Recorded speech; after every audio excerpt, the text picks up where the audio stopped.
ಓಂ ನಮೋ ಭಗವತೆ ವಾಸುದೇವಾಯ. ಎಲ್ರಿಗೂ ನಮಸ್ತೆ. ಇವತ್ತು ವಾಸುದೇವ ಆಸ್ಟ್ರೋ ಗೋಲ್ಡ್ ಯೂಟ್ಯೂಬ್ ಚಾನಲ್ಗೆ ನಿಮಗೆಲ್ಲ ಸ್ವಾಗತ.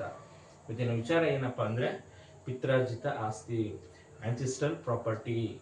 ನಮ್ಮ ಪೂರ್ವಜನರ ಪ್ರಾಪರ್ಟೀಸು, ಅವರ ಆಸ್ತಿ ನಮಗೆ ಲಭಿಸುತ್ತಾ ಅನ್ನೋದು ನಾನು ಇವತ್ತು ನಿಮಗೆ ತಿಳಿಸ್ಕೊಡ್ತೀನಿ. ಮೊದಲನೇದಾಗಿ ಈ ಕಲಿಯುಗದಲ್ಲಿ ಮುಂಚೆ ಎಲ್ಲ ಜಮೀನಿಗೆ ಓಡಾಡ್ತಿದ್ರು, ಆಮೇಲೆ ಸೈಟ್ ಆಯಿತು, ಇನ್ನು ಮುಂದಕ್ಕೆ 10x10 ಒಂದೊಂದು ಅಡಿಗೂ ಕೂಡ ಮುಂದಿನ ಜನರೇಷನಲ್ಲಿ ಕೋರ್ಟ್ ಕೇಸ್ ಆಗುವಂಥದ್ದು. ಯಾರುವೆ ಪೂರ್ವಜರ ಆಸ್ತಿ ಅಂದರೆ ಪಿತ್ರಾರ್ಜಿತ ಆಸ್ತಿಯನ್ನು ಬಿಡಕ್ಕೆ ಯಾರೂ ರೆಡಿ ಇರಲ್ಲ.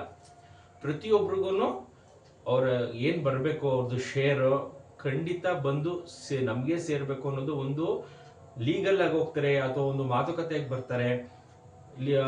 ಕೋರ್ಟ್ ಕೇಸ್ ಬೇಡ, ಮಾತುಕತೆ ಮಾಡಿ ನಾವು ಪ್ರಾಪರ್ಟಿನ ಸೆಟಲ್ಮೆಂಟ್ ಮಾಡ್ಕೊಳ್ಳೋಣ ಅಂತ. ಇದಕ್ಕೆಲ್ಲ ಕಾರಣ ನಮ್ಮ ಜಾತಕ ಏನಾದರೂ ಪ್ರಬಲವಾಗಿದ್ರೆ ನಾವು ಅದನ್ನ ಅನುಭವಿಸಿರ್ತೀವಿ. ಅದೇನೇ ಒಂದು ಅಂದ್ರೆ ಕೆಲವೊಬ್ರು ಸಣ್ಣ ವಯಸ್ಸಲ್ಲೇ ಎಲ್ಲ ಆಸ್ತಿನೂ ಬಂದ್ಬಿಡಿರುತ್ತೆ. ಮನೆ ಬಂದಿರುತ್ತೆ, ಅವ್ರ ತಾತನ ಆಸ್ತಿ ಬಂದಿರುತ್ತೆ, ಅವರ ತಂದೆ ಮತ್ತೆ ತಾಯಿ ಎಲ್ಲಾ ಕಡೆಯಿಂದಲೂ ಪ್ರಾಪರ್ಟಿ ಬಂದ್ಬಿಟ್ಟಿರುತ್ತೆ. ಅವ್ರು ಯಾವುದೇ ರೀತಿ ಕೋರ್ಟ್ ಕೇಸ್ ಹೋಗುವಂತ ಅವಶ್ಯಕತೆನೇ ಇರಲ್ಲ. ಆದ್ರೂ ಎಲ್ಲಾ ಪ್ರಾಪರ್ಟಿನೂ ಅವ್ರಿಗೆ ಲಭಿಸಿರುತ್ತೆ. ಇನ್ ಕೆಲವ್ರಿಗೆ 50 ವರ್ಷ 70 ವರ್ಷ ಆದ್ರೂ ಯಾವುದೇ ರೀತಿ ಪ್ರಾಪರ್ಟಿ ಬರ್ದೇನೆ ಪ್ರತಿಯೊಂದು ವಿಚಾರಕ್ಕೂ ಕೋರ್ಟ್ಗೆ ಹೋಗುವಂಥದ್ದು, ಅಲ್ಲಿ ಲಾಸ್. ಒಂದು ಪ್ರಾಪರ್ಟಿ ಅನ್ಬಾಕ್ಸಲ್ಲಿ ಅವರು ಲೈಫಲ್ಲಿ ಫುಲ್ಲು, ಮತ್ತೆ ದುಡ್ಡು ಫುಲ್ಲು ಕಳ್ಕೊಳ್ತಿರ್ತಾರೆ. ನಮ್ಮ ಜಾತಕದಲ್ಲಿ ಯಾವ ಕಾಂಬಿನೇಷನ್ಸ್ ಇದ್ರೆ ನಮಗೆ ಮೊದಲಿಂದಾಗಿ ಮನೆ ಕಟ್ಟೋ ಯೋಗ ಆಗಿರ್ಬೋದು, ಜಮೀನಾಗಿರ್ಬೋದು, ಸಿಗುತ್ತೋ ಇಲ್ವೋ ಅನ್ನೋದು ಸ್ಟೆಪ್ ಬೈ ಸ್ಟೆಪ್ ನಾನು ಇವತ್ತು ನಿಮಗೆ ತಿಳಿಸ್ಕೊಡ್ತಾ ಹೋಗ್ತೀನಿ. ನೋಡಿ, ಮೊದಲಿನ ವಿಚಾರ ಏನಪ್ಪಾ ಅಂದ್ರೆ, ನಾವು ಯಾವ್ದಾದ್ರೂ ಒಂದು ಜಾಗ ಸಿಗ್ಬೇಕು, ನಮ್ಮ ಹೆಸರಲ್ಲಿ ಒಂದು ಪ್ರಾಪರ್ಟಿ ಬೇಕು, ಒಂದು ಸೈಟ್ ಆದ್ರೂ ಮಾಡಬೇಕು ಅಂದ್ರೆ ನಮ್ಮ ದಶಾಭುಕ್ತಿಗಳಲ್ಲಿ ನೋಡಿ 4ನೇ ಮನೆ ಇದು ಫಸ್ಟ್ ಸ್ಟೆಪ್. ಇದು ನಿಮ್ದು ನಕ್ಷತ್ರದಲ್ಲೋ ಸಬ್ಲಾರ್ಡಲ್ಲೋ 4ನೇ ಮನೆ ಇಂಡಿಕೇಶನ್ಸ್ ಇದ್ರೆ ನಿಮ್ಗೆ ಎಷ್ಟಾದ್ರೂ ಸ್ವಲ್ಪ ಲ್ಯಾಂಡ್ ಆದ್ರೂ ನಿಮ್ಮ ಹೆಸರಲ್ಲಿ ಇರುತ್ತೆ.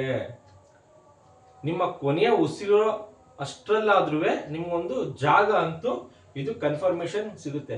ಎಷ್ಟೊಂದು ಜನ ಏನ್ ಸರ್ ನಾನು ರಿಟೈರ್ಡ್ ಆಯ್ತು 60 ವರ್ಷ, ಇದುವರೆಗೂ ಒಂದು ಮನೆ ಕಟ್ಸಿಲ್ಲ, ಒಂದು ಸೈಟ್ ತಗೊಂಡಿಲ್ಲ, ನಾನು ಬದುಕಿರೋ ಅಷ್ಟರಲ್ಲಿ ಏನೋ ತಗೊಳ್ತೀನ ಅನ್ನೋದು ಎಷ್ಟೊಂದು ಜನಕ್ಕೆ ಕ್ವಶನ್ಸ್ ಇರುತ್ತೆ. ನಿಮ್ಮ ಯಾವ್ದಾದ್ರು ಪ್ಲಾನೆಟ್ 9 ಗ್ರಹಗಳಲ್ಲಿ ನಿಮ್ಮ ದಶಾಭುಕ್ತಿಗಳು ಬಂದಾಗ 4ನೇ ಮನೆ ಏನ್ ಮಾಡುತ್ತೆ, ಇಂಡಿಕೇಟ್ ಮಾಡುತ್ತೆ ನೀನೊಂದು ಸೈಟ್ ತಗೋಬಹುದು ಅಂತ. ಇದರಲ್ಲಿ ನಮ್ಗೆ ಎಷ್ಟೊಂದು ಜನ ಸರ್ ನಾವು ಅದು ನೆಕ್ಸ್ಟ್ ಸ್ಟೆಪ್ ಹೋಗ್ತಾ ಹೋಗ್ತಾ ಬ್ಯಾಂಕ್ ಅಲ್ಲಿ ಲೋನ್ ಸಿಗುತ್ತಾ, ಲೋನ್ ಅಲ್ಲಿ ತಗೊಳ್ತೀವ ಅಂತ ಇಷ್ಟೆಲ್ಲ ಕೇಳ್ತಿರ್ತಾರೆ. ಅದಕ್ಕೂ ಒಂದು ಹೇಳ್ತೀನಿ, ಅದಕ್ಕೇನಾದ್ರೂ 6ನೇ ಮನೆ ಆಡ್ ಅಪ್ ಆದ್ರೆ ನಿಮ್ಗೆ ಬ್ಯಾಂಕ್ ಅಲ್ಲಿ ಲೋನ್ ಸಿಗುತ್ತೆ. ಬ್ಯಾಂಕ್ ಅಲ್ಲಿ ಲೋನ್ಗೆ ಅಪ್ಲೈ ಮಾಡಿದ್ರೆ ಈಸಿಯಾಗಿ ಸಿಕ್ಕಿ ನೀವು ಪ್ರಾಪರ್ಟಿ ತೊಳ್ತೀರ. ಇದು ಮೊದಲನೇ ವಿಚಾರ. ಹಾಗೆ ಹೇಳ್ದಂಗೆ ಈ ಪಿತ್ರಾರ್ಜಿತ ಆಸ್ತಿ ನಮಗೆ ಬರಬೇಕು ಅಂದ್ರೆ ನಾವು ಯಾವ ಮನೆ ದುಸ್ಥಾನ ಅಂತ ಕರಿತೀವಿ, 8ನೇ ಮನೆ, ಅದು ನಮ್ಮ ಜಾತಕದಲ್ಲಿ ಪ್ರಬಲವಾಗಿ ಇರಲೇಬೇಕಾಗುತ್ತೆ. 8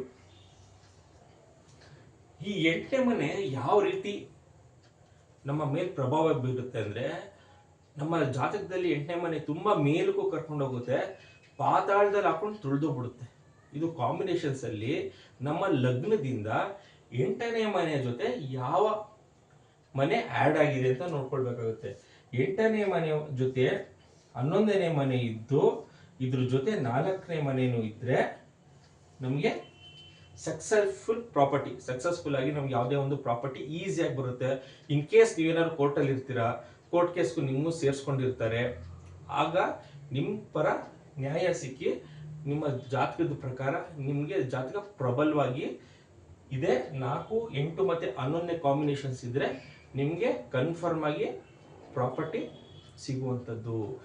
ನೆಕ್ಸ್ಟ್ ಇದ್ರ ಜೊತೆ ಏನಾದರೂ 12ನೇ ಮನೆ ಸ್ವಲ್ಪ ಆಡ್ ಆದ್ರೆ, 12ನೇ ಮನೆ ಆಡ್ ಆದ್ರೆ ನೋಡಿ, ನಾನು ಆಗ್ಲೇ ಹೇಳಿದೆ ನಾವು ಇದನ್ನ ಇಟ್ಟು ಕಾಂಬಿನೇಷನ್ಸ್ ಅಂತ ನಾವು ನೋಡ್ತೀವಿ. 11ನೇ ಮನೆ, 8ನೇ ಮನೆ ಮತ್ತು 4ನೇ ಮನೆ ಇಟ್ಟಾದ್ರೆ ಈಸಿ ಆಗಿರುತ್ತೆ. ಈ ಕಾಂಬಿನೇಷನ್ ಏನಾದ್ರು ಸ್ವಲ್ಪ 12ನೇ ಮನೆ ಇಟ್ಟಾಗಿದ್ರೆ ನೀವು ಕೋರ್ಟ್ ಕೇಸು ಅಲ್ಲಿ ತಾನೇ ಇರ್ತೀರಾ ಎಷ್ಟೋ ವರ್ಷಗಳಿಂದ, ಅದು ನಿಮ್ಗೆ ರಿಸಲ್ಟ್ ಸಿಗ್ತಾ ಇರಲ್ಲ.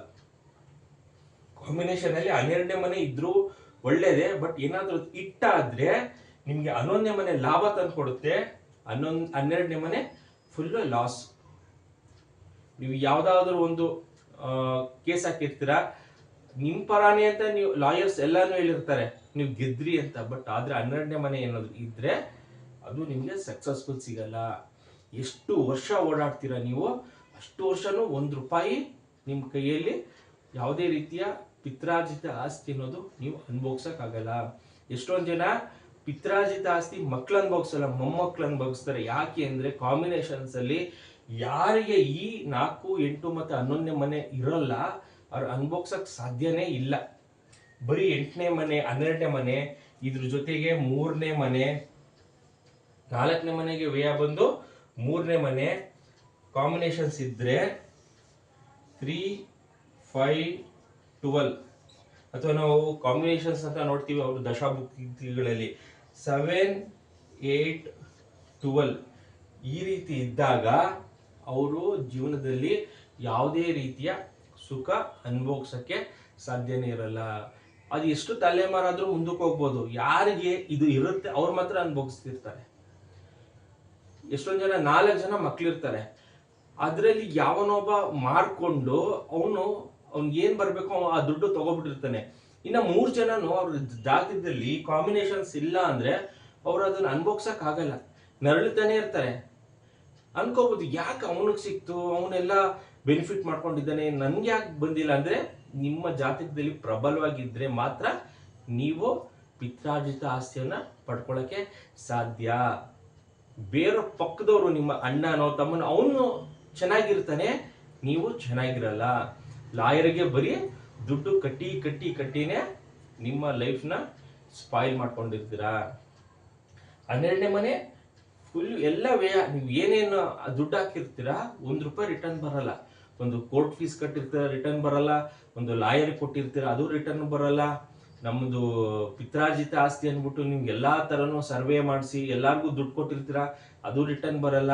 ಮತ್ತೆ ಕೊನೆಗೆ ನಿಮ್ಮ ಜಾತಕದಲ್ಲೇ ಸ್ಟ್ರಾಂಗ್ ಇಲ್ಲ ಅಂದ್ರೆ ಕಾಂಬಿನೇಷನ್ಸ್ ಅಲ್ಲಿ ನಿಮ್ಗೆ ಪಿತ್ರಾರ್ಜಿತ ಆಸ್ತಿ ಅನುಭವಿಸಕ್ಕೆ ಸಾಧ್ಯನೇ ಇಲ್ಲ. ಎಷ್ಟೊಂದು ಜನ ಅವ್ರ ಎಂಟೈರ್ ಅವ್ರ ಲೈಫ್ನೇ ಇದಕ್ಕೋಗಿ ಮುಡುಪಿಟ್ಟಿರ್ತಾರೆ. ದಿನ ಬೆಳಗಾದ್ರೆ ಕೋರ್ಟ್ ಕೇಸ್ ಅಟೆಂಡ್ ಮಾಡೋದು, ಯಾಕಂದ್ರೆ ನಮ್ಗೆ ಪಿತ್ರಾರ್ಜಿತ ಆಸ್ತಿ ಬರುತ್ತೆ, 10 ಎಕರೆ ಬಂದ್ಬಿಡುತ್ತೆ, ಎಷ್ಟೋ ಎಕರೆ ನಮ್ಮ ಹೆಸರಲ್ಲಿದೆ, ಒಂದು ಸೆಟಲ್ಮೆಂಟ್ ಆಗ್ಬಿಟ್ರೆ ಸಾಕು ಅಂತ ಎಷ್ಟೊಂದು ಜನ ಪರದಾಡ್ತಿರ್ತಾರೆ. ಆ ಒಂದು ಸೆಟಲ್ಮೆಂಟ್ ಆಗಕ್ಕೆ ಕಾಂಬಿನೇಷನ್ಸ್ ಬರಲೇಬೇಕಾಗುತ್ತೆ. ಅಥವಾ 9ನೇ ಮನೆ ನಾವು ಜಾತಿ ನೋಡೋದಿದ್ರೆ ಪಾಸಿಟಿವ್ ಗ್ರಹಗಳು 2ನೇ ಮನೆ 7ನೇ ಮನೆ ಮತ್ತೆ 9ನೇ ಮನೆ ಈ ಗ್ರಹಗಳಾದ್ರೂ ದಶಾಭುಕ್ತಿಗಳು ಬಂದಾಗ ಸ್ವಲ್ಪ ಹೆಲ್ಪ್ ಮಾಡುತ್ತೆ. ಮೇನ್ ಆಗಿ 8ನೇ ಮನೆ ಯಾರ ಜಾತಕದಲ್ಲಿ 8 and 11 ಕಾಂಬಿನೇಷನ್ಸ್ ಇರುತ್ತೆ ಅವ್ರಿಗೆ ಇಷ್ಟಾದ್ರೂ ಪಿತ್ರಾರ್ಜಿತ ಆಸ್ತಿ ಬಂದು ತಲುಪೋದಂತೂ ನಿಶ್ಚಿತ 100%. ಅದ್ರ ಜೊತೆಗೆ 2, 7, 11 ಏನ್ ಮಾಡುತ್ತೆ ಅಂದ್ರೆ ಹೆಂಗೋ ಒಂದ್ಸಲ 50-50 ಮಾಡ್ಕೊಳ್ಳೋಣ, ಮಾತುಕತೆ ಮಾಡೋಣ ಅನ್ನೋ ಲೆವೆಲ್ಗಾದ್ರೂ ಬರುತ್ತೆ. ಈ ಕಾಂಬಿನೇಷನ್ಸ್ ಇಲ್ಲ, ಬರೀ 12ನೇ ಮನೆ ಈಗ ಬರ್ದಿದ್ದೀನಲ್ಲ 3, 5, 12 ಕಾಂಬಿನೇಷನ್ 7, 8, 12 ಇದೆಲ್ಲ ನಿಮ್ಗೆ ಎಂಟೈರ್ ನಿಮ್ಮ ಲೈಫ್ನೇ ಸ್ಪಾಯಿಲ್ ಮಾಡುತ್ತೆ. ನಾವು ಯಾವುದು ದಶಾ ನಡೀತಾ ಇದೆ ಅನ್ನೋದು ಇಂಪಾರ್ಟೆಂಟ್ ಆಗುತ್ತೆ. ಆ ದಶದಲ್ಲಿ ನಕ್ಷತ್ರ ಮತ್ತು ಉಪನಕ್ಷತ್ರ ನೋಡ್ತೀವಿ, ಅಲ್ಲೇನಾದ್ರೂ ಇದೇ ತರ ಕಾಂಬಿನೇಷನ್ಸ್ ಇದ್ರೆ ಅವ್ರಿಗೆ ಫುಲ್ ನರ್ಕ ಯಾತನೆ ಆಗಿರುತ್ತೆ. ಎಷ್ಟೊಂದು ಜನ ಅವರ ಲೈಫ್ನೇ ಎಷ್ಟೊಂದು ಜನ ಸೂಸೈಡ್ ಮಾಡ್ಕೊಂಡ್ಬಿಟ್ಟಿರ್ತಾರೆ. ಈ ವಿಚಾರಕ್ಕೆ ಅವ್ರಿಗೆ ಮಾನಸಿಕವಾಗಿ ಹಿಂಸೆ ಅನುಭವಿಸಿ ಜಾತಕದಲ್ಲಿ ಏನಾದ್ರೂ ಚಂದ್ರ ವೀಕ್ ಆಗಿದ್ರೆ ಅವರೆಲ್ಲ ತುಂಬಾ ಸಮಸ್ಯೆಗೆ ಒಳಗಾಗಿರ್ತಾರೆ, ಮತ್ತೆ ಡಿಪ್ರೆಷನ್ ಕೂಡ ಹೊಂಟೋಗ್ತಾರೆ. ಎಷ್ಟು ವರ್ಷ ಅಂತ ನಾವು ಈ ರೀತಿ ಬರೀ ಆಸ್ತಿ ವಿಚಾರಕ್ಕೆ ಹೊಡೆದಾಟ ಮಾಡೋಣ ಅಂತ. ಇನ್ನೊಂದು ವಿಚಾರ ನಾನು ಹೇಳೋದು ಮತ್ತೆ ಜೈಲ್ ಕೂಡ ಆಗೋ ಚಾನ್ಸಸ್ ಇರುತ್ತೆ. ಯಾವಾಗ 12ನೇ ಮನೆ ಬರುತ್ತೆ ಹೊಡೆದಾಟ ಆಗುತ್ತೆ, ಫ್ಯಾಮಿಲಿ ಜೊತೆ ಹೊಡೆದಾಟ ಆಗುತ್ತೆ. ಆ ಹೊಡೆದಾಟ ಕೆಲವೊಬ್ರು ಮರ್ಡರ್ ಕೂಡ ಆಗೋಗಿರುತ್ತೆ. ಸೊ ಅದು ಜೈಲ್ ಕೂಡ ಆಗೋ ಚಾನ್ಸಸ್ ಇರುತ್ತೆ. ನಮಗೆ ಎಷ್ಟು ಪಿತ್ರಾರ್ಜಿತ ಆಸ್ತಿ ನಮಗೆ ಇಂಪಾರ್ಟೆಂಟ್ ಆಗುತ್ತೋ ಕೊನೆಯಲ್ಲಿ ನಮ್ಮ ಲೈಫ್ ತುಂಬಾ ಕ್ರಿಟಿಕಲ್ ಸ್ಟೇಜಿಗೆ ತೊಗೊಂಡೋಗಿ ನಿಲ್ಸುತ್ತೆ. ಕಾಂಬಿನೇಷನ್ಸ್ ಅಲ್ಲಿ ತುಂಬಾ ಚೆನ್ನಾಗಿದ್ರೆ ಈಸಿಯಾಗಿ ಬಂದ್ಬಿಡುತ್ತೆ. ಪಿತ್ರಾರ್ಜಿತ ಆಸ್ತಿ ಅನ್ನುವಂಥದ್ದು ನೀವು ಏನು ಎಫರ್ಟೇ ಹಾಕೋದ್ ಬೇಡ, ಕೆಲವೊಬ್ಬರಿಗೆ ಈಸಿಯಾಗಿ ಬರುತ್ತೆ. ಅಂತವ್ರು ಜಾತಕನೇ ತೋರಿಸಿರಲ್ಲ. ಯಾರಿಗೆ ಬರಲ್ಲ ಅವ್ರೆಲ್ಲಾನು ತೋರಿಸಿರ್ತಾರೆ, ಎಲ್ಲಾ ಹೋಮವನ್ನು ಮಾಡಿಸಿರ್ತಾರೆ, ಎಲ್ಲಾ ದೇವಸ್ಥಾನಕ್ಕೆ ಹೋಗಿ ಬರ್ತಾರೆ, ಆದ್ರೂ ಬರಲ್ಲ. ಏನಕ್ಕೆ ಅಂದರೆ ಜಾತಕ ಪ್ರಬಲ ಆಗಿಲ್ಲ ಅಂದರೆ ನೀವು ಎಷ್ಟೇ ತಿಪ್ಪಲಾಗ ಹಾಕಿದ್ರು ಪಿತ್ರಾರ್ಜಿತ ಆಸ್ತಿ ಅಂತೂ ಬರಕ್ಕೆ ಸಾಧ್ಯನೇ ಇಲ್ಲ. ಅವರ ಜಾತಕದಲ್ಲಿ 8 ಮತ್ತು 11ನೇ ಮನೆ ಸ್ಟ್ರಾಂಗ್ ಆಗಿರಬೇಕು. ಅದ್ರ ಜೊತೆ 4ನೇ ಮನೆ 2, 7, 9ನೇ ಮನೆಗಳು ಸೇರ್ಕೊಂಡ್ರೆ ಅವನು ಪಿತ್ರಾರ್ಜಿತ ಆಸ್ತಿ ಅನುಭವಿಸಕ್ಕೆ ಮಾತ್ರ ಯೋಗ್ಯನಾಗಿರ್ತಾನೆ. ಇಲ್ಲ ಅಂದರೆ ಈ ಕಾಂಬಿನೇಷನ್ಸ್ ಬಂದ್ಬಿಟ್ರೆ ಪ್ಲಾನೆಟು, ನಕ್ಷತ್ರ ಮತ್ತು ಸಬ್ಲಾಡು ಉಪನಕ್ಷತ್ರಗಳಲ್ಲಿ ಈ ಗ್ರಹಗಳು ಬಂದ್ಬಿಟ್ರೆ ಎಂಟೈರ್ ಅವನ ಲೈಫೇ ಕೊಲಾಪ್ಸ್ ಆಗಿರುತ್ತೆ. ಒಡೆದಾಟ ಆಗಿ ಜೈಲ್ ಸೇರೋರು ಅಂತಾರು ಉದಾಹರಣೆ. ಈ ಕಾಲದಲ್ಲಿ ಅಪ್ಪ ಮಕ್ಳ ಮೇಲೆ ಕೇಸ್ ಹಾಕುವಂಥದ್ದು, ಮಕ್ಳು ಅಪ್ಪನ ಮೇಲೆ ಕೇಸು, ಇನ್ನು ಅಣ್ಣ ತಮ್ಮದ್ರಂತೂ ಕೇಳಂಗೆ ಇಲ್ಲ. ಪ್ರತಿಯೊಬ್ಬರು ಕೋರ್ಟ್ ಕೇಸಲ್ಲಿ ಇನ್ವಾಲ್ವ್ ಆಗಿದ್ದಾರೆ ಇವತ್ತಿನ ಕಾಲದಲ್ಲಿ. ಸುಮಾರು ಒಂದು 50 to 60% ಎಲ್ಲ ಆಸ್ತಿ ವಿಚಾರಕ್ಕೇನೆ. ತಂದೆ ಆಸ್ತಿ, ಪಿತ್ರಾರ್ಜಿತ ಆಸ್ತಿ. ಎಷ್ಟೊಂದು ಜನ ಅವರ ಲೈಫ್ ಮುಗ್ದೋಗಿರುತ್ತೆ, ಬಟ್ ಈ ಕೋರ್ಟ್ ಕೇಸ್ ಅನ್ನೋದು ಮುಗ್ದಿರಲ್ಲ. ಯಾಕೆಂದ್ರೆ ಈ ಜಾತಕದವ್ರಿಗೆ ಈ ಕಾಂಬಿನೇಷನ್ಸ್ ನೆಗೆಟಿವ್ ಇರೋರಿಗೆ ಖಂಡಿತ ಸಿಕ್ಕಿರಲ್ಲ. ಅವ್ರ ಮಕ್ಕಳು, ಅವ್ರ ಮೊಮ್ಮಕ್ಳಿಗೋ ಯಾರಿಗೆ ಬರುತ್ತೆ, ಯಾರಿಗೆ ಕಾಂಬಿನೇಷನ್ಸ್ ಅಲ್ಲಿ ಸ್ಟ್ರಾಂಗ್ ಆಗಿರುತ್ತೆ ಅವ್ರಿಗೆ ಮಾತ್ರ ಪಿತ್ರಾರ್ಜಿತ ಆಸ್ತಿ ಸಿಗುವಂಥದ್ದು. ಇದಕ್ಕೆ ಎಷ್ಟೊಂದು ಜನ ತುಂಬಾನೇ ಹೋಪ್ ಇಟ್ಕೊಂಡಿರ್ತಾರೆ, ನನಗೆ ಸಿಕ್ಬಿಡುತ್ತೆ ಪಿತ್ರಾರ್ಜಿತ ಆಸ್ತಿ ಇದೆ, ಎಷ್ಟೋ ಎಕರೆ ಇದೆ, 50 ಎಕರೆ ಇದೆ, 100 ಎಕರೆ ಇದೆ, ನನಗೆ ಬಂದ್ಬಿಡ್ತೀನಿ, ನಾಳೆ ನಾಳಿದ್ರಲ್ಲಿ ಆಗ್ಬಿಡುತ್ತೆ ಅಂತ. ಕೋರ್ಟಲ್ಲಿ ಕೂಡ ಅವ್ರಿಗೆ ಫೇಲ್ಯೂರ್ ಆಗೋವಂಥದ್ದು ಜಾಸ್ತಿ ಇರುತ್ತೆ. ಜಾತಕ ಪ್ರಬಲವಾಗಿದ್ದರೆ ಸಿಂಪಲ್ ಆಗಿ ಈಸಿಯಾಗಿ ಅದೇ ನಮ್ಮ ಹೆಸರಿಗೆ ಬಂದು ಅವರೇ ರಿಜಿಸ್ಟರ್ ಮಾಡ್ತಾರೆ. ರಿಜಿಸ್ಟರ್ ಮಾಡ್ಕೊಳ್ಳಿ, ಇಷ್ಟು ದುಡ್ಡು ಕೊಟ್ಬಿಡಿ, ನೀವು ಇಷ್ಟು ಇಟ್ಕೊಳ್ಳಿ, ನಾವು ಇಷ್ಟು ಇಟ್ಕೊಳ್ತೀವಿ ಅಂತ. ಜಾತಕ ಪ್ರಬಲವಾಗಿದ್ದರೆ ಅದೇ ಬಂದು ಸೇರುವಂಥದ್ದು. ಕಾಂಬಿನೇಷನ್ಸ್ ಅಲ್ಲಿ ನೋಡ್ಕೊಳ್ಳಿ, ನಿಮ್ಮದು ದಶಾಭುಕ್ತಿ ಯಾವುದಿದೆ ಅನ್ನೋದು ತುಂಬಾನೇ ನೋಡ್ಕೊಳ್ಬೇಕು. ಮತ್ತು ಎಷ್ಟೊಂದು ಜನ ಒಂದು ಮನೆ ಕಟ್ಟಕ್ಕಾಗಿಲ್ಲ ಅನ್ನೋದು ಯೋಚನೆ. 4ನೇ ಮನೆ ಏನಾದರೂ ಕಸ್ಪಲ್ ಅಂತ ಚೆಕ್ ಮಾಡ್ತೀವಿ. ಏನಾದರೂ ವಕ್ರಿ ಇದ್ರೆ ತುಂಬ ನಿಧಾನ. ನಿಮ್ಮ ಜಾತಕದಲ್ಲಿ ಕಸ್ಪಲ್ ಅಂತ ನಾವು ಚೆಕ್ ಮಾಡ್ತೀವಿ, ಅಲ್ಲಿ ಏನಾದರೂ ವಕ್ರಿ ಇದ್ರೆ, ಯಾವುದೇ ಗ್ರಹ ಇರಲಿ, ರಾಹುಕೇತು ಯಾವಾಗಲೂ ವಕ್ರಿ ಇರುತ್ತೆ, ಅದ್ರ ಬಿಟ್ಟು ಬೇರೆ ಗ್ರಹ ಗುರುನೋ ಶುಕ್ರನೋ ವಕ್ರಿ ಇದ್ದಾಗ ಅಲ್ಲಿ ತುಂಬ ನಿಧಾನ ಆಗಿರುತ್ತೆ. ಪ್ರಾಪರ್ಟಿ ವಿಚಾರ ಆಗಿರ್ಬೋದು, ಮನೆ ವಿಚಾರ ಆಗಿರ್ಬೋದು, ಯಾವುದೇ ವಿಚಾರ ಆಗಿರ್ಬೋದು. ನಾನು ರಿಟೈರ್ಡ್ ಆದ್ರೂ ಒಂದು ಮನೆ ಕಟ್ಟಕ್ಕಾಗಿಲ್ಲ, ಒಂದು ಸೈಟ್ ತೊಗೊಳಕ್ಕಾಗಿಲ್ಲ ಅಂತ ಕೇಳೋದಾದ್ರೆ ಪ್ರಶ್ನೆಗೆ, ನಿಮ್ಮ ಜಾತಕದಲ್ಲಿ 4ನೇ ಮನೆ ವಕ್ರಿ ಇರುತ್ತೆ. ನಿಮ್ಮ ಹತ್ರ ದುಡ್ಡು ಇದ್ರೂ 1 ಇಂಚು ಜಾಗ ತಗೊಳಕ್ಕೆ ಸಾಧ್ಯ ಆಗಿರಲ್ಲ. ನೀವು ಎಷ್ಟೇ ಇನ್ಫ್ಲೂಯೆನ್ಸ್ ಮಾಡ್ತೀರಾ, ಎಷ್ಟೇ ದುಡ್ಡು ಚೆಲ್ಲಿದ್ರೂ ಪಿತ್ರಾರ್ಜಿತ ಆಸ್ತಿ ಬರಬೇಕು, 1 ಇಂಚು ಕೂಡ ನೀವು ತಗೊಳಕ್ಕೆ ಸಾಧ್ಯ ಇರಲ್ಲ. ಕಾಂಬಿನೇಷನ್ಸ್ ಅಲ್ಲಿ ಸ್ಟ್ರಾಂಗ್ ಆಗಿದ್ರೆ ಮನೆ ತಗೋಬೋದಾ, ಸೈಟ್ ತಗೋಬೋದಾ ಅಂದ್ರೆ ಸಿಂಪಲ್ ಆಗಿ ಆಗ್ಲೇ ಹೇಳ್ದಂಗೆ 4ನೇ ಮನೆ ಇದ್ರೆ ಸಾಕು. ಕಾಂಬಿನೇಷನ್ಸ್ ಅಲ್ಲಿ ನೀವು ತಗೊಳ್ತೀರಾ ಒಂದು ಸೈಟು ಅಥವಾ ಮನೆ ಕಟ್ಟಿಸ್ತೀರಿ ಅಂತ. ಪಿತ್ರಾರ್ಜಿತ ಆಸ್ತಿ ಅಂತ ನಾವು ಬಂದಾಗ ಕಾಂಬಿನೇಷನ್ಸ್ ಅಲ್ಲಿ ಇವೆಲ್ಲ ಇನ್ಕ್ಲೂಡ್ ಆಗ್ಲೇಬೇಕಾಗುತ್ತೆ.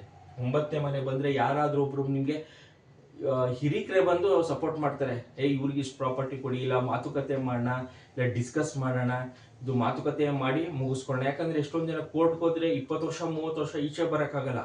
ಸೊ 9ನೇ ಮನೆ ಆದ್ರೂ ಇದ್ರೆ ನಿಮ್ಗೆ ಯಾರು ಹಿರಿಕರು ಕೂತ್ಕೊಂಡು ಮಾತಾಡಿ ಸೆಟ್ಲ್ಮೆಂಟ್ ಮಾಡ್ತಾರೆ. ಅದಾದ್ರೂ ಇದೆ ಅನ್ನೋದು ನೋಡ್ಕೊಳ್ಬೇಕು. ಯಾವುದು ಇಲ್ಲ, ಬರೀ 3A12 5A12 ಇದೆ ಅಂದ್ರೆ ತುಂಬಾನೇ ಸಮಸ್ಯೆ ಆಗುತ್ತೆ. ನಿಮ್ಮ ಲೈಫ್ನ ಸ್ಪಾಯ್ಲ್ ಮಾಡ್ಕೊಳ್ಬೇಡಿ. ಇಷ್ಟು ಪಿತ್ರಾರ್ಜಿತ ಆಸ್ತಿ ವಿಚಾರ.